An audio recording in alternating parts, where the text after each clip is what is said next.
Well, good morning. Honor, privilege to be here. I don't believe much of what my graduate students say about me in public because I know what they say about me in private, and it's not nice things, so don't believe a word of it.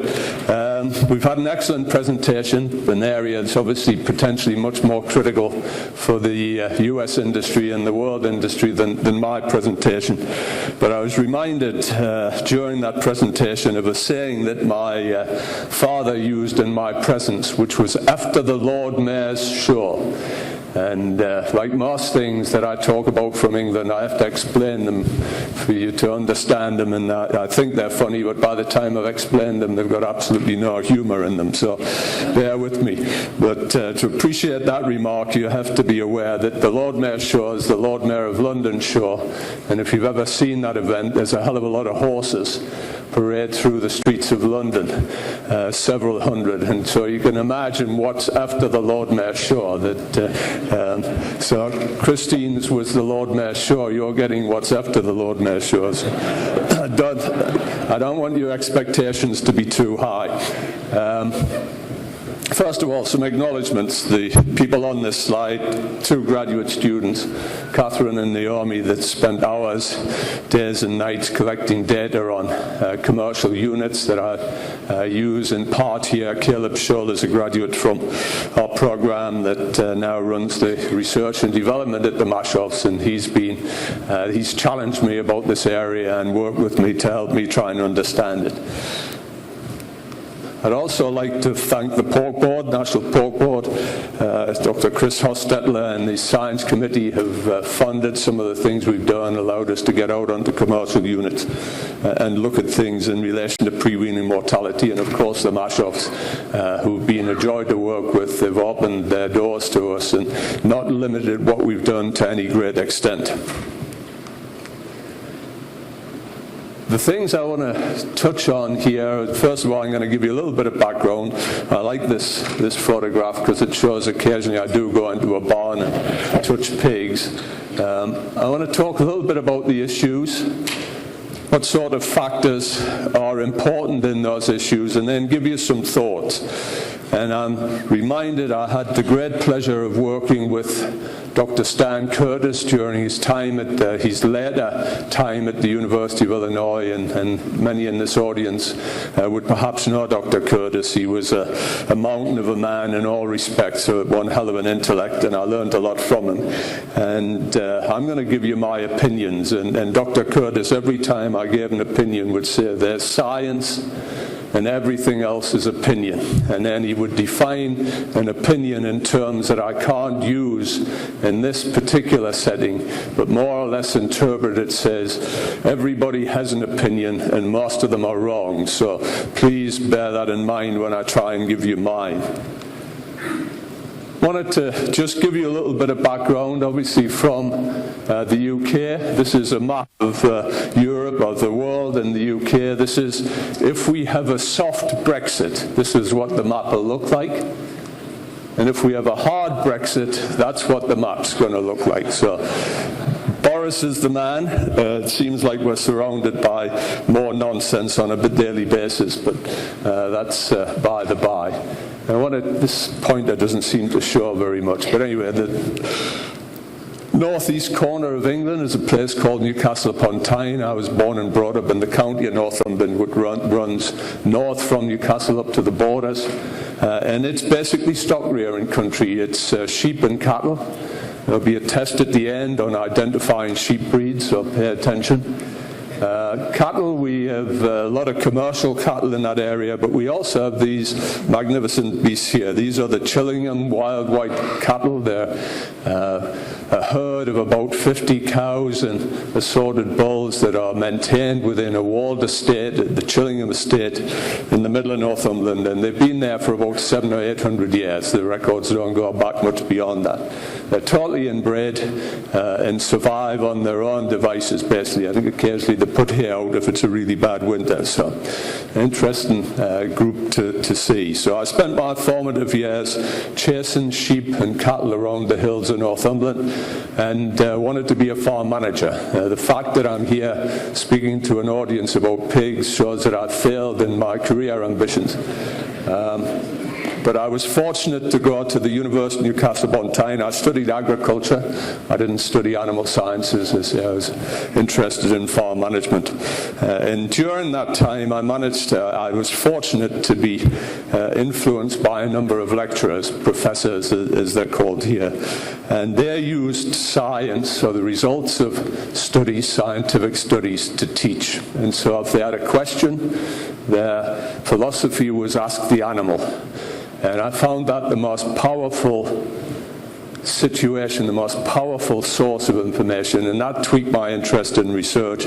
Then went on and did a PhD, was actually in applied swine breeding, as we called it there, swine genetics, as you call it today.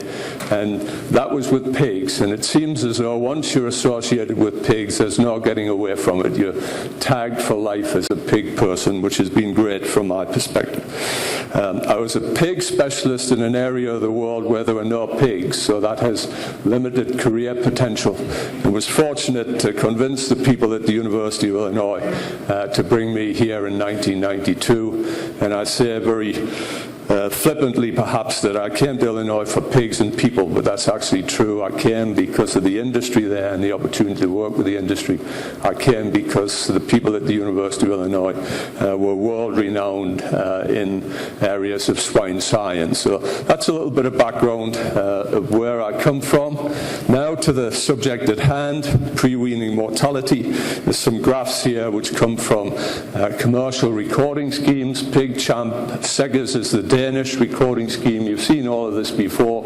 The top graph is pre-weaning mortality in percent, and very roughly we've gone from 2004 through to 2018. We've gone from about 12% pre-weaning mortality up to about 15%. Bottom graph is stillbirths in numbers of pigs, gone from below 1 to about 1.2. And if you put those together and look at total losses as a percentage, we're in excess of 20% total losses today, going up from somewhere around about 18% 15 years ago. Remember, litter sizes are much bigger.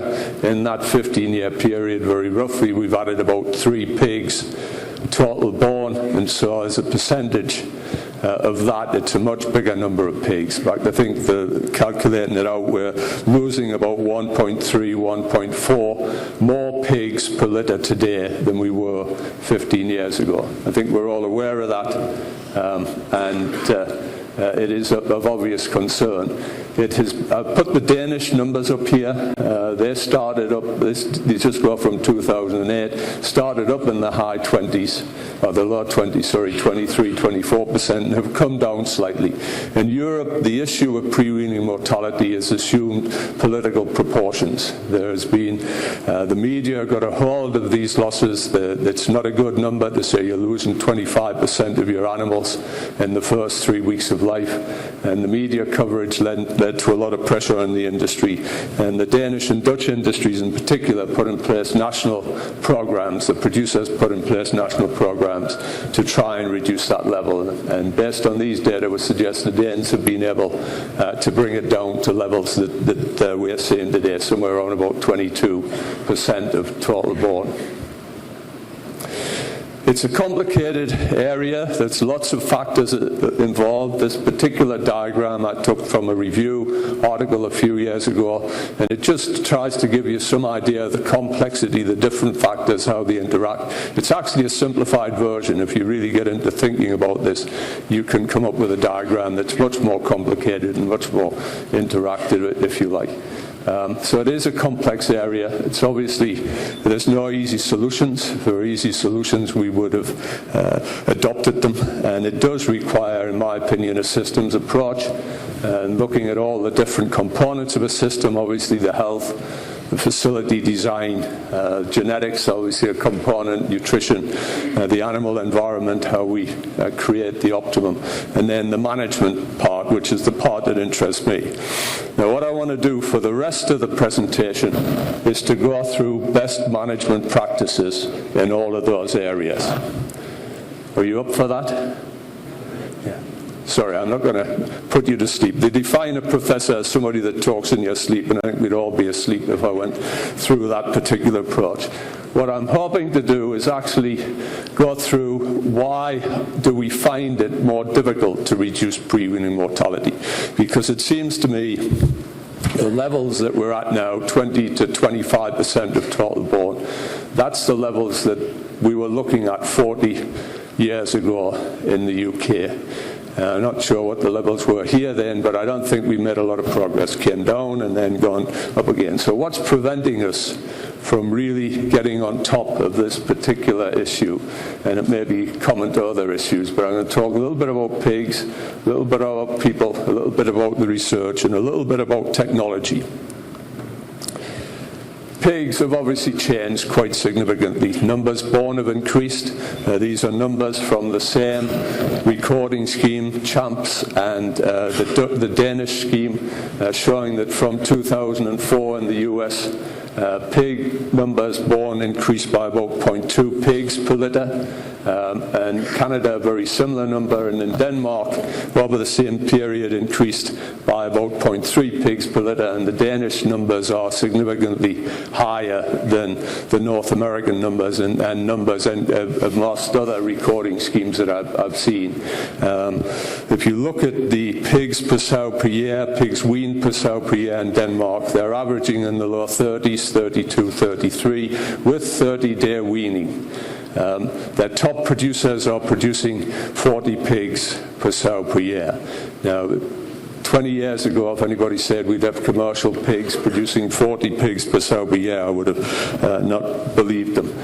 We now have lines of pigs. I mean, in the 1980s, we got enamored of the Meerschaum breed. We brought it into the US, we brought it into Europe to try and understand prolificacy, and our lines of pigs now exceed the Meerschaum in terms of production. Quite phenomenal increases. A lot of that genetic improvement in litter size. Consequences of increasing numbers born, one of them is that you get increases in stillbirths. These are two different data sets. The graph on the left is from a commercial data set of about 10,000 pigs, about 800 litters, looking at the relationship between total born and number stillborn. The graph on the right is from a nucleus population, looking at the same relationship in a purebred population. The scales are obviously different, so just bear that in mind. But in the commercial population, in both of those graphs, actually, it seems that about 12 pigs born alive, the stillbirth rate starts to really take off. Up to Leman, it's relatively low, below half a pig in the commercial data set, and around one pig in the nucleus population. But then it really starts to take off. And if you look at the nucleus population of those litters, above 20, you're into 4, 5, 6 stillborn pigs on average. So stillborn is a problem. It's, if our litter sizes continue to increase, there's a chance it's going to become a greater problem.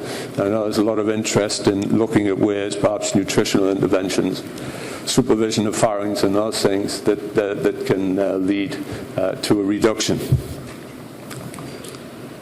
The other thing that happens fairly obviously when you increase litter size is that you reduce average piglet birth weight.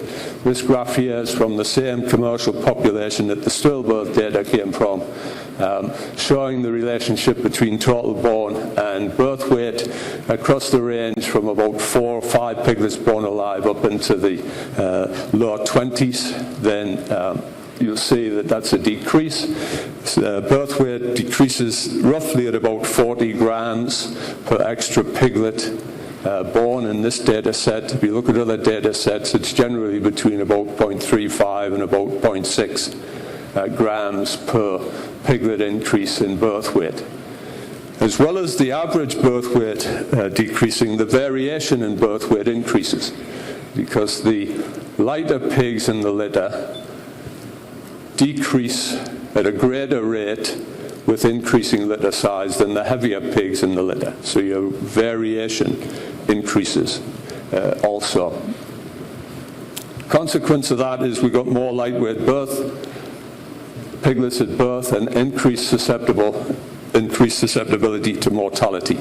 Again, I've seen this particular type of graph in a number of presentations at this meeting. It's nothing new. It's just the relationship between average piglet birth weight going from about 0.5 kilos up to about 3 kilos. Again, this is that commercial data set of 10,000 pigs, 800 litters, and at the percentage pre-weaning mortality.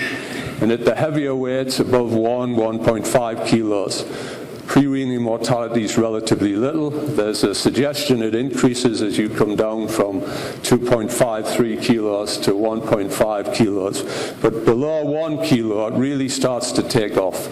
And in this data set, in that weight range 0.5 to 1 kilo, 50% of the piglets actually died. So again, a very clear relationship between increasing mortality and decreasing birth weight, particularly below about 1 kilo. The average weight of piglets in this particular data set was close to 1.5.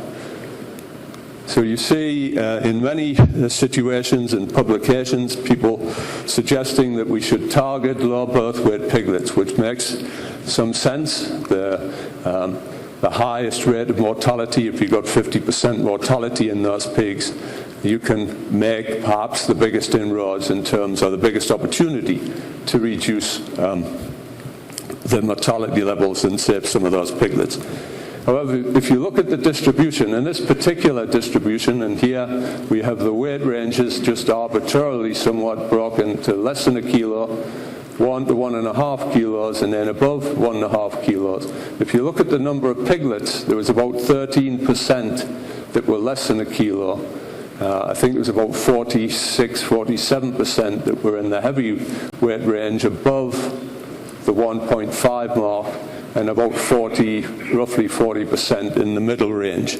And if you look at the number of piglets, the pre-weaning mortality levels, 45% in the lightest, 16% in the medium weights, 8.3% in the heavies. The number of piglets actually that died, and then the percentage of mortality, the medium and heavyweight pigs actually contributed more to the overall mortality. So I'm not arguing that you shouldn't focus on the lightweight pigs, but you shouldn't focus on the lightweight pigs to the exception of not paying attention to the heavier weight pigs, because they're a bigger proportion of the total mortality. And if you can improve the survivability of the light birth weight pigs without having a negative effect on the survivability of the other weights, that's all well and good. But there is evidence sorry, excuse me a minute here.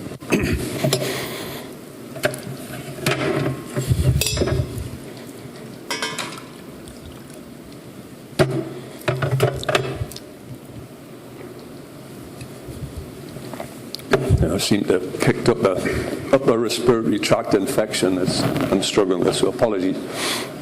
There is evidence that creating a better environment for one group of pigs can create a worse environment in terms of survival for another group of pigs. It's not great evidence, but I think it's worth looking at. And this is the source of that evidence. This is a study actually from my alma mater, the University of Newcastle in the north of England, where they looked at different cross-fostering practices.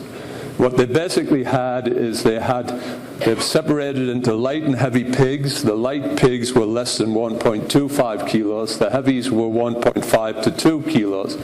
And they created litters of 12, either all light, all heavy, or a mixture, half heavy and half light. And then they looked at weaning weights and mortality. And if we look at the light pigs here, mortality about 19%, weaning weight 7.4 kilos in the uniform litters. In the mixed litters, mortality was higher, about 5 percentage units higher, 23%. weaning weights was lower, about close to half a kilo lower. So for the light pigs, they performed better, had lower mortality when they were in all light pig litters. The heavies were exactly the opposite. The heavies had the lowest mortality level in the mixed litters, 3.94% here versus 10%, and had the highest weaning weights, almost a kilo heavier in the mixed litters than in the uniform litters. So creating a better environment by separating those lightweight pigs off to allow better survival created a worse environment for the heavy pigs. And I think this raises a lot of questions about what is the optimum strategy for cross-fostering, and how do we optimize survival of a population of pigs. And I think we need to look beyond just the lightweight animals. I'd like just to share one other data set in relation to this question. In terms of what pigs should we be focusing on and when should we be focusing on them. This is a data set from a cross-fostering study that we just actually completed, where we looked at light, again, medium and heavy pigs, but we covered the full range here. Light less than a kilo, medium 1 to 1.5, heavy 1.5 to 2 kilos. And we looked at the timing of mortality from either in the first week, and the piglets were cross-fostered on the day after farrowing, so day 2 to 7, the second week, or the third week of lactation. What we saw, if we looked at the medium pigs, probably followed what we would have expected. A bigger mortality level in the first week, down to about 25% in the second week, and down to about 5% in the third week.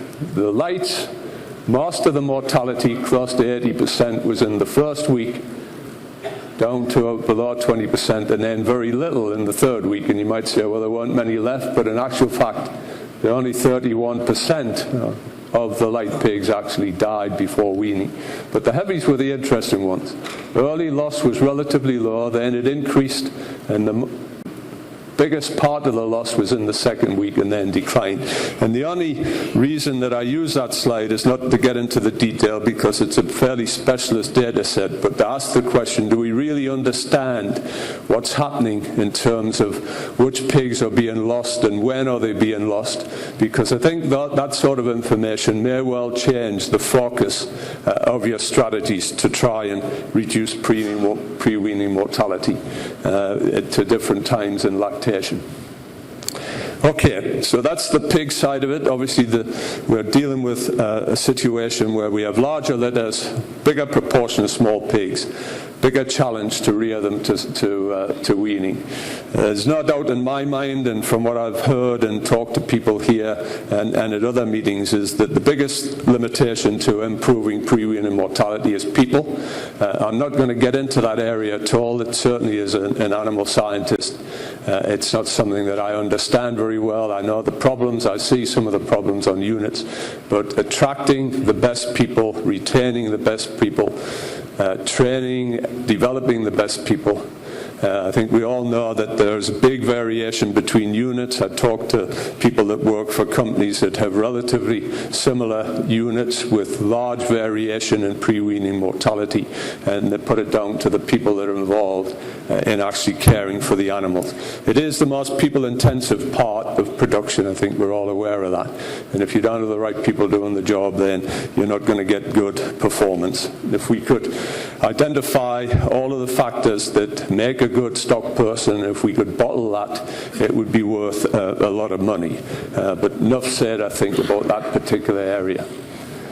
I'm a researcher, so I would say we don't have enough research, but I do think that in the area, particularly the area of management of the farrowing facility, we have a real shortage of good research to actually draw upon. And I want to use just one example of that. We've been looking at some cross-fostering work recently, and in that process we've been with a fairly large number of animals, probably close to 1,500 sows. We've been looking at functional teat numbers, and here are some numbers from 3 studies actually. The Chiral study was a commercial survey, if you like, with a functional teat number of 13.3 on sows.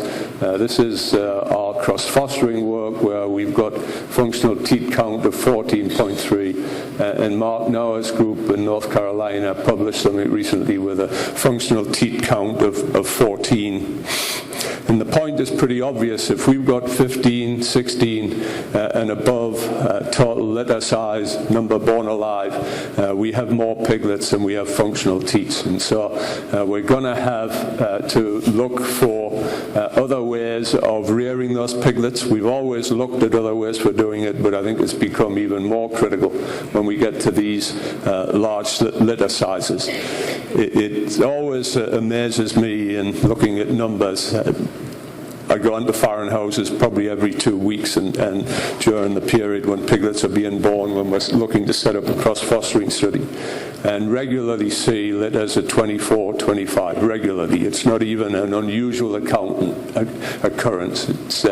There'll be 2 or 3 every day that I'm in there. So these large litters exist, and if we're going to rear them, we've got no other option, in my opinion, than to look at some what I call alternative rearing strategies. Cross-fostering has to be part of that. Nurse sows are an option. The Danish industry seems to be using nurse sows as the major approach to rearing these extra piglets. I don't know the number of nurse sows that are used, but in some of the publications I've read, they range from 20% of the sows in a population up to 40% of the sows in a population. If you're going to use 20 to 40% nurse sows, you've got to design your farrowing facilities considerably different, certainly in terms of the size of the farrowing facilities. So they have big implications. And then complementary rearing. What I mean by complementary rearing is using probably a liquid milk replacer type of system. If you look at research in those 3 areas, it's not very extensive and not very good. If you look at the complementary rearing, the situation where you would put a milk replacer actually in the pen, milk replacer dispenser in the pen with the piglets during lactation, there are claims in Europe from certain providers of this, such as 22 piglets at 1 sow and it's no problem. The concept being that you can put many more piglets on that sow than she has functional teats. You try and find anything in the published literature that supports that or doesn't support it, you're a better man than I am, because we've looked and we can't find anything that's published in that area. So a development that could have significant promise, and other issues with liquid milk replacers in farrowing house. But if you can rear more piglets and functional teats, it's certainly an option worth looking at, but no research to support it. The other work with nurse sows or with cross-fostering, the studies are small. The study I mentioned from Newcastle had 37 sows in total. They had a 7 percentage unit difference in mortality. They couldn't detect it statistically. Commercially, if you can get a 1% reduction in mortality, you'd be happy if you could get it at a reasonable cost. So the studies that be done are totally inadequate. They were carried out years ago with litter sizes of 10 to 12. Again, we're dealing with 15s that the results apply, even if they could detect important differences. And many of those studies are from Europe, and they focus mainly on welfare and behavior rather than performance. The situation isn't going to get any better, because if you look at universities, certainly, and please let me say very clearly and loudly, I know there's a lot of research that goes on within commercial companies. I'm not in any way saying anything negative about that. This may well be being done. But I rely on published information in the scientific journals to be able to understand what's happening. And certainly if you look at the universities, applied research is decreasing, and in some instances has almost disappeared. And I use this particular example. It's the Rogues Gallery. These are photographs from individuals who were at the University of Illinois in 1992 when I joined the faculty there. And if you can see the names and see the photographs, you'll recognize a lot of them. They're some of the, in my opinion, some of the heavyweights in applied science research, some of them in more basic science. 32 people. We don't have 32 faculty in the Department of Animal Sciences at the University of Illinois, and if I came up with a photograph of the people involved, I'd struggle to find 8 or 9 that are actively involved. Universities are supporting discovery research because that's where the big dollars are, and not supporting to the same extent applied research. The problem with that, in my opinion, is you're going to get less unbiased information, and I think a particular problem is where does the next generation of applied scientists going to come from?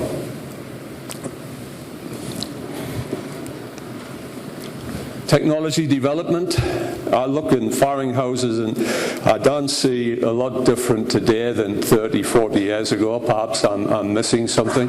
I know there's been developments in things like sensors for environmental control, but in terms of farrowing crate design and equipment design, farrowing pen sizes, I don't see a hell of a lot of change. So I think we've got an area there that has not seen a lot of technology development over time. So I've spent probably 30 minutes, longer than I intended, talking to you about the issues. I did put in the title, and I put the title in a good few months ago after I started to pull them information together. I thought, why the hell did I put opportunities in the title?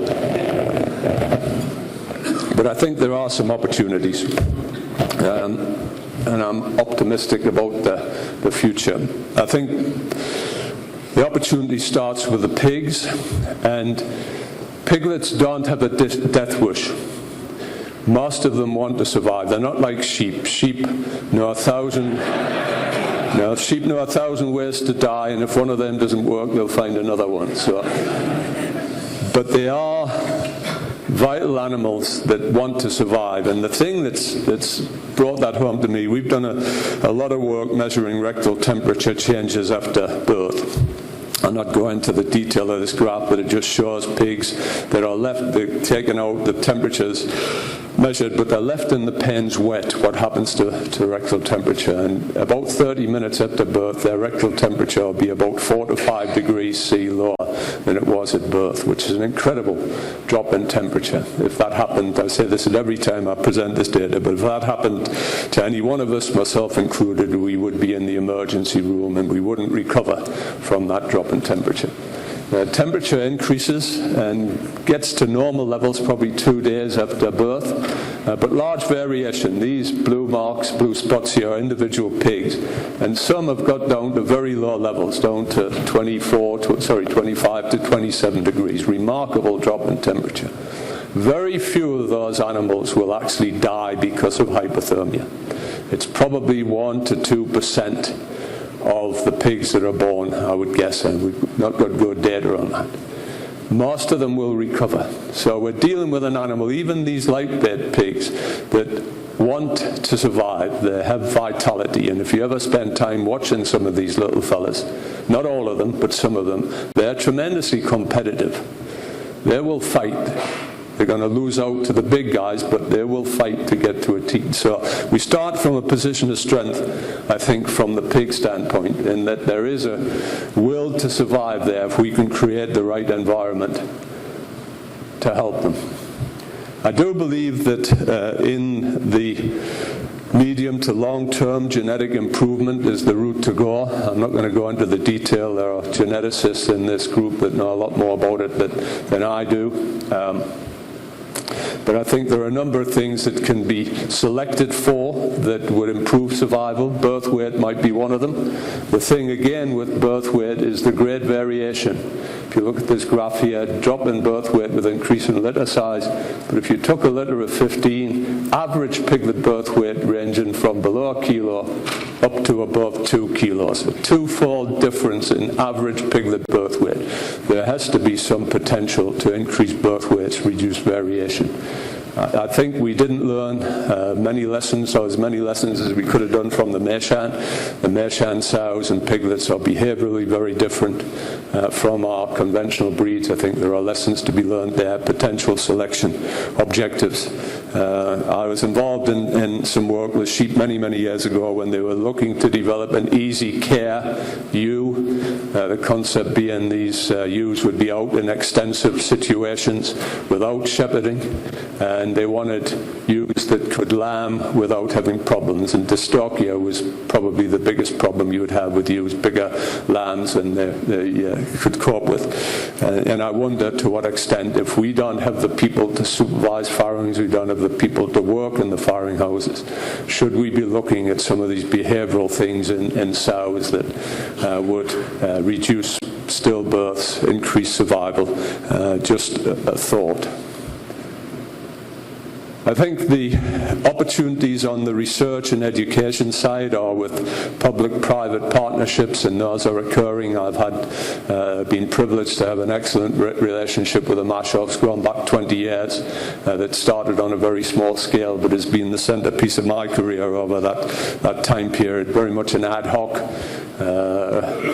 type of arrangement, but I think more formal arrangements are needed going forward if the industry wants to sustain applied research within a university context.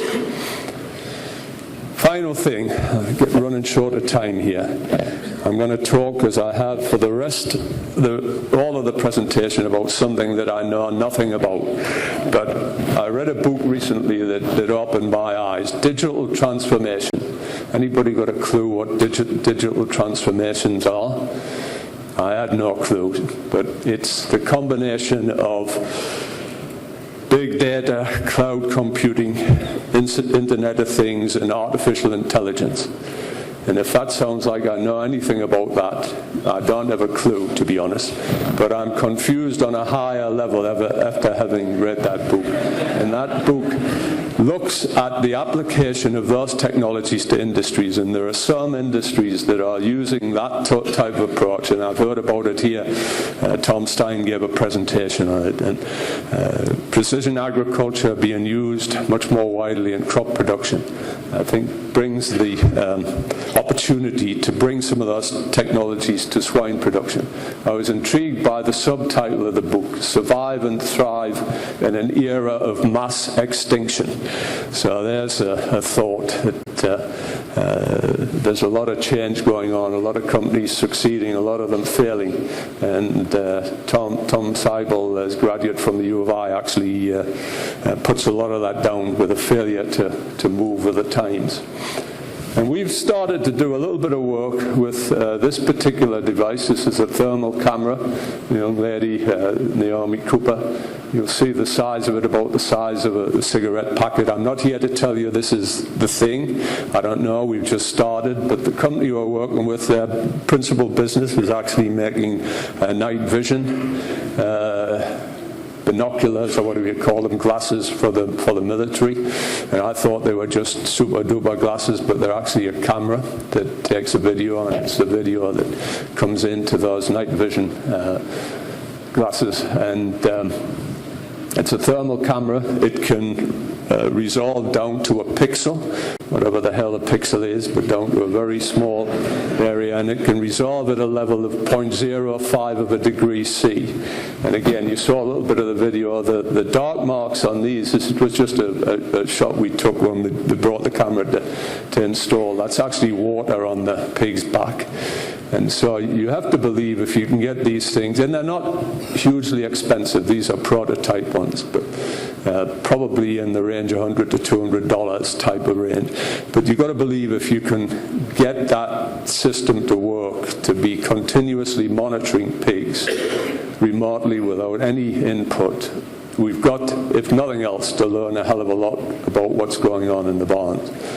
I preach to my graduate students for years that the only way we'll fully understand what's happening in a barn is to study behavior. We go in and we've weighed literally thousands of pigs over the years, and we've done growth studies and repro studies and what have you, and we've got the means at the end of it, but we have no idea what happened in between. And I tried to encourage them to do behavior studies, and they've resisted with an aggressive counter-attack of various sorts, so they wouldn't do it. But I think technology allows us to do some of those.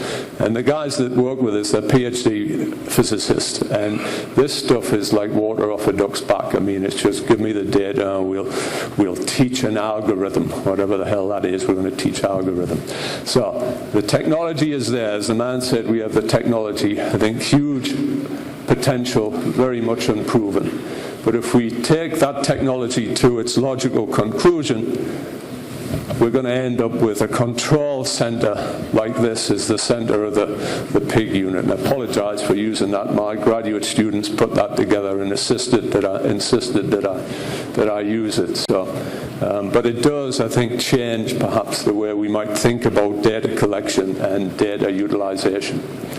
I wanted to crave your indulgence for the last particular slide of this, talking about opportunities. This is the Rogues Gallery. This is about it's less than half, about half of the Ellis lab that's graduated from the program over the last 20-odd years. The other half, after they graduated, didn't want anything to do with me ever again. So, seriously, I couldn't find their photographs last night as I worked on this.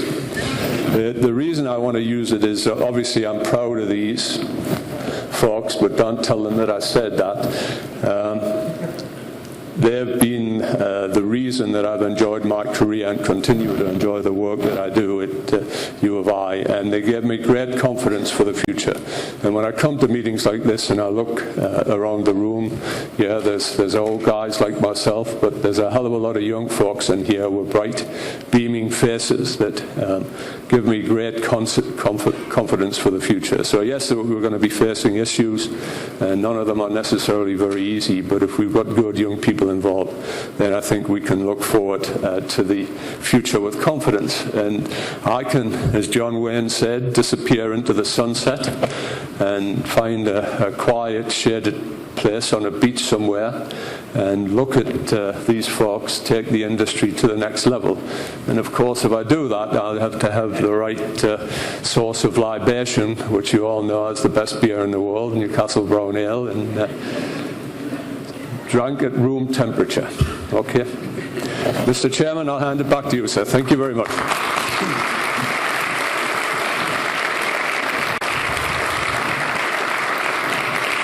Thank you very much, Dr. Ellis. Please stand by in case we have some questions from the audience. Would anyone care to venture a question initially here?